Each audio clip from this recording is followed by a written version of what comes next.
The Performance Tour wouldn't be possible without our wonderful sponsors. So I'd like to thank Tricentis and QA Consultants for your support of the performance engineering community. Thank you. I am on a quest. I want to find out how to make software and hardware perform at their peak. I want to know how to make applications faster, better, and more efficient. And while I'm at it, I want to have a little fun. Don't think I can do it? Just watch me.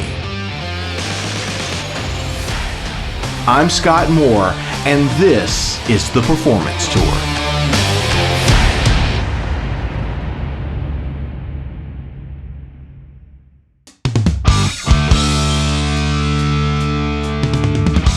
We made a short stop in Waco, Texas to see the Magnolia Market.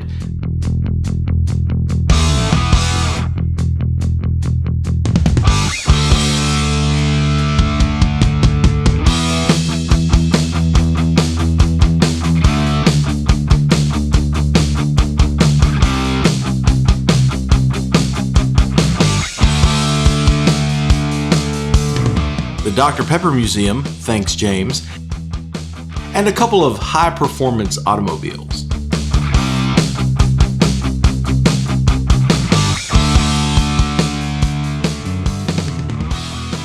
Wow, so we've made it all the way to Dallas.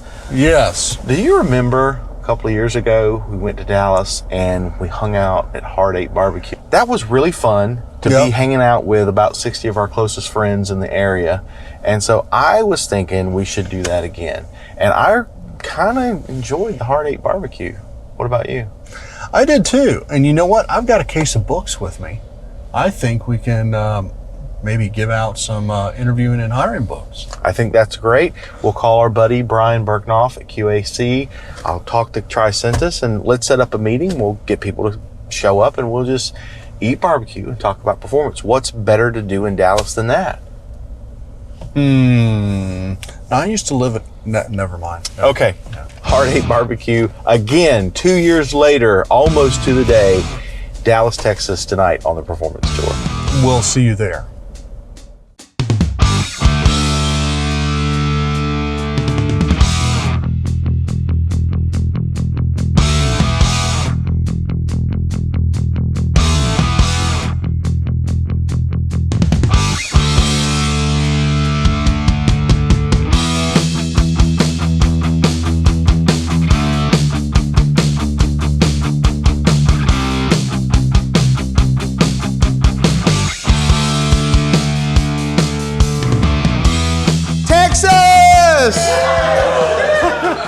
See, I told you it would work.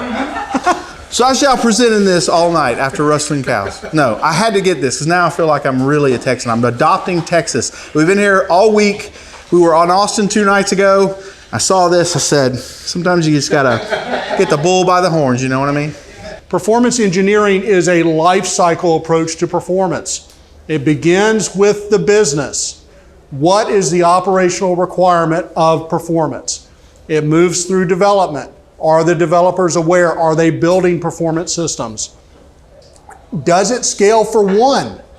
How many people are even asking that question before we run 2 users in anger? And then we move through the rest of the life cycle of where it's hosted. That is platform engineering, monitoring, capacity planning, on to modeling and simulation.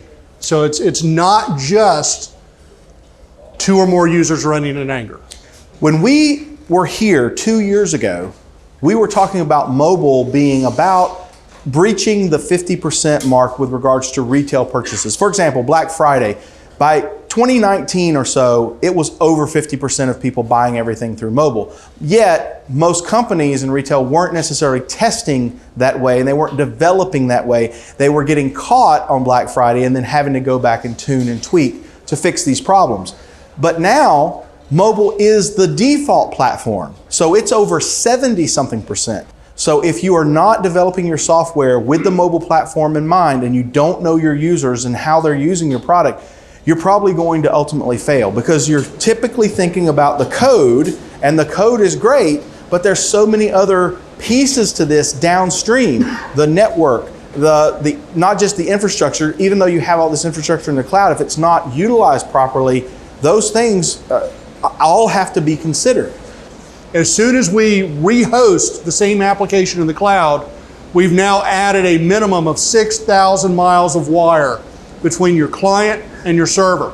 Network is the most expensive finite resource component and the one you do not control. So customers' expectations have not changed. They still want the same response time for that network dirty application that was in the wiring closet down the hall. Now that it's 6,000 miles away, they still want it to be responsive. Performance engineering is your path to actually look to how to tune that existing configuration, or with mild cloud optimization, how to modify it so it's not as chatty, it's not as weighty to get that performance back. A test simply generates data. It generates a measurement of time and ideally a collection of resources matched to that time. So we know what was going wonky when the time was low or high in this case. The value that AI is really attacking in this case is that analysis phase where the value is added in the process. That is, it's taking this data, it's ingesting it, it's looking at the output of experiments, it's looking at where we have beneficial change in the system that improves the response time, improves the resource management. It is recommending a change, sometimes on an automated basis to be deployed. And when that change actually goes into the system, that is when you get value out of performance testing or performance engineering. Up until that point, it's all data. The decisions that you make to get an application to scale for a single user will solve 80% of your performance problems. You will have to tune database, you will have to add indexes, you will have to adjust your caching models, you will have to reduce the amount of data being sent from client to server, or from server to client rather. It will solve 80% of your performance issues just to get to it scales for one. I traveled 5,500 miles in a truck 2 years ago, and I talked to CEOs, I talked to people who have worked in the same Fortune 50 company for 20 years doing performance testing. I went to different conferences and talked to experts in the field, and it all came back to this. Nobody is thinking about the end user experience. That is the problem that I'm seeing, and it goes back to fundamental technical information that is not being taught in school. When people are coming out of IT, IT graduates, there's no class for this. There's very little books that focus on this, maybe a chapter here and there. But primarily people are learning how to develop, and as long as their code is fast, their mentality they're in their bubble. And if you're an engineer over a certain tier or section, that's where it ends. But a person who is thinking about performance throughout the whole life cycle, I think that's a unique individual, and it needs an individual title. So I advocate for something called the Software Lifecycle Engineer. So instead of an SRE, an SLE. Scott, what are we doing here? Look, we're at the Tricentis headquarters here in Texas, and we ran out of money for the tour. A little short, we need more. That's all. I'm just asking for a little bit more. Well, if you haven't been buying barbecue, brisket, and coffee at every single place we stop, we have money for gas, for hotel, for entertainment. Shh, the good stuff is expensive. But don't worry, we're at Darren Beck's office. Do you want me to go downstairs and get Darren a brisket so you can share it with him? Look, he's a nice guy. If we talk to him nice, he'll give us a little more money and we'll be fine. Okay, fine. I got this. Fine.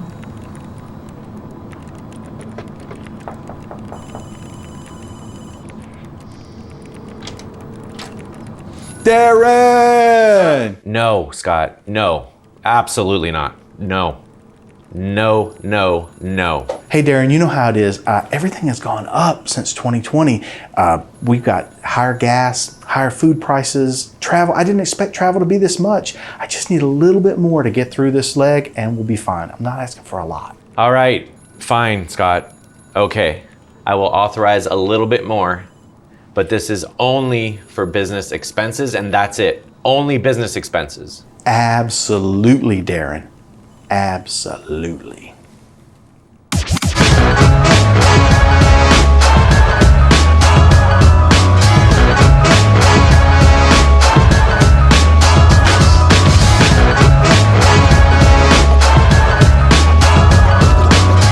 Scott, are these really business expenses that Darren's going to approve? James, man, these are all necessary expenses, man, with a few incidentals. I'll admit it.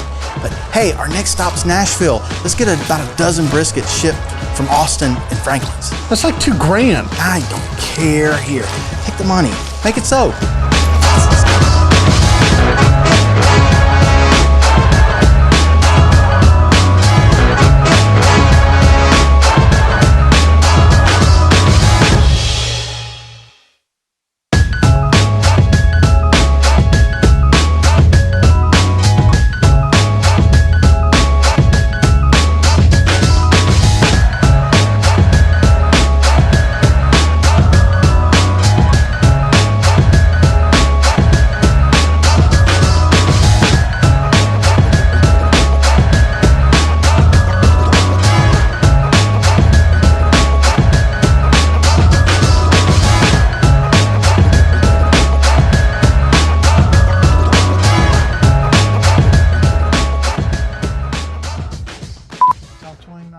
He'll give us the money, no problem. Maybe you need to give. I'm sure we talked to him a little bit. He's going to be fine. Yeah. You tell him how much barbecue. Yeah. Can we do that one more time? Can we do that one more time?